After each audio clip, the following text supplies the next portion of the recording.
Anora's a mixture of Pretty Women and Uncut Gems, and is damn near perfect. A 21-year-old sex worker named Anora, aka Annie, played by the phenomenal Mikey Madison, gets mixed up with a 21-year-old Russian billionaire son named Ivan, played by what people are calling him online the Russian Timothy Chalamet named Mark Edelstein. He meets her at a strip club that she works at and becomes infatuated with her because, she knows how to and spit on that thing. and they go on a drug and alcohol fueled adventure that seems purely transactional at first. He gets a hot American girlfriend that he probably wouldn't be able to get otherwise, and she gets to live the life that always felt out of reach for her. The beginning of the film feels like attack on the senses with bright colors, fast paced editing, all the tits, crotch shots, and ass shaking that would make Juvenile proud. Honestly, the movie feels like a fever dream until somewhere at the end of the first act where the boiling point of the first act comes and it feels like these two people, the two leads, are genuinely falling for each other. That's where the movie genuinely hooked me because I was wondering, do these two actually love each other? Are they really loving each other for what each other represents? Or are they playing different sides of the same fantasy? The movie could have easily fell into some rom-com tropes and become like a stereotypical film. Ivan being the spoiled brat that never had to work a day in his life.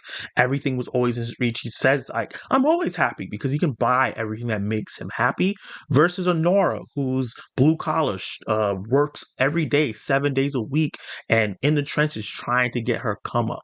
Those polar opposites attract is perfect and primed for a rom-com. But because this is a smart film and Sean Baker seems like a smart writer and director, there's a shift that happens in the film where all that kooky rom-com stuff that it felt like it was going for at first kind of soon goes away and shits get real. Boy, that escalated quickly. Gone is the fast-paced editing, the ass-shaking, and the bright colors, and comes in a movie that feels a little bit more tense, a little bit more cold, as Ivan's family members who kind of disapprove of this relationship get into the picture. And this is where the movie starts feeling similar to like Uncut Gems and Good Time versus what it felt like maybe kind of like a modern age Pretty Woman. And this is where Mikey Madison, just like Adam Sandler and Robert Pattinson in their respective films, gets to shine. This is a career best performance for Mikey Madison as Anora, brash, ready to fight at all times, really sexual and sexy, and performs this character in a way where you believe she's actual sex worker or stripper and doesn't feel like acting because the movie feels so lived in. Like you feel like you're watching actual things happen. All these actors feel so natural, and Mikey Madison personifies that to perfection. Perfect. Everything, down to the last minute details. While this movie is deeply funny and a lot of Mikey's brashness leads to a lot of the hilarity that goes on here because there's a lot of situational comedy in the movie, the smart and nuanced screenplay and Mikey Madison's nuanced performance as Anora leads to the character showing off some of her vulnerability, some of her softer sides, her uncertainty, and it's all very subtle throughout the film that builds and builds and builds as you start feeling for the character.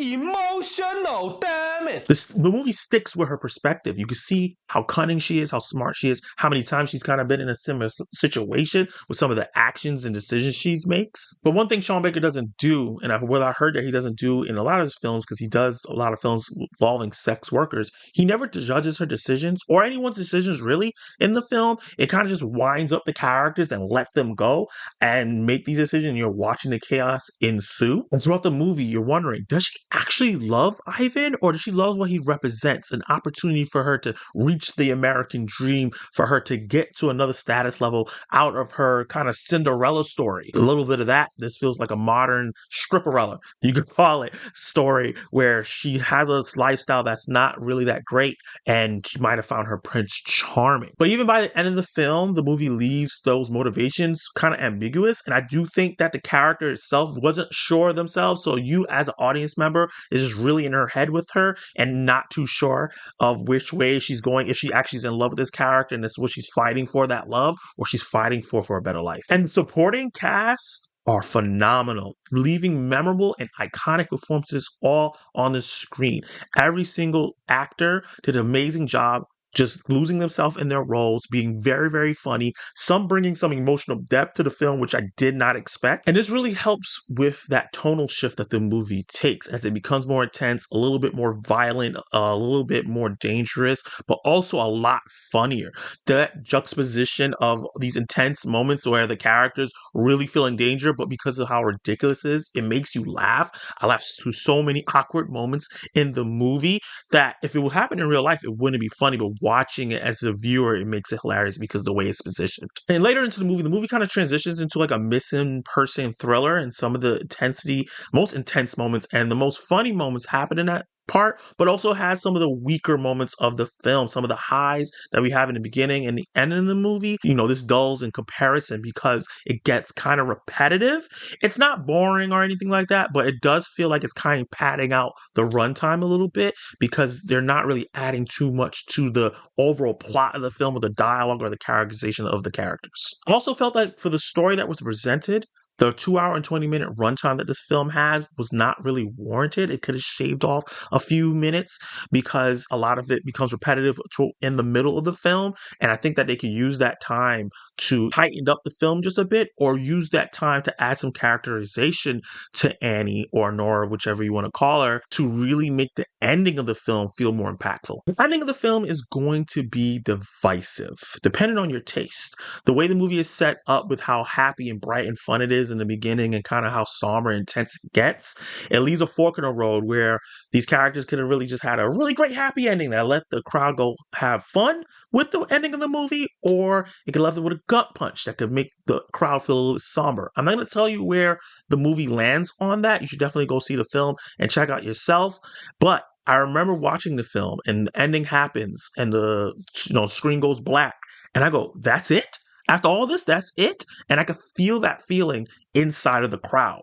Everyone sat there. Usually when the credits start rolling, you see people start to get up and walk away. I feel everybody sat there and was just like, wait, hold up. That's after this crazy ride, that's it. And I gotta say, I felt like that in the beginning, but as I left the theater, started mulling over the movie, trying to prepare the review, I ended up really liking the ending a lot more as I thought about the events of the film and what happened. Anora is a wild ride, one of the wildest rides of the year, one of my favorite theater experiences of the year. It was so much fun. It's horny, it's perverted, but it's deeply emotional and showcases the difference between the haves and have-nots, but not in like the poor eat the rich, but the opportunities that you try to make for yourself in America when you have the chance. You're gonna laugh, you're gonna cheer, you're gonna laugh even more, and is led by one of the best performances of the year. Unfortunately, the bloated runtime and the padding in the middle of the film makes this movie just miss perfection. So with that said, I'm gonna give Anora a B+. The question of the day is, what's your favorite film featuring a sex worker? Drop all your comments down below and let me know, and you can watch more of my content right now.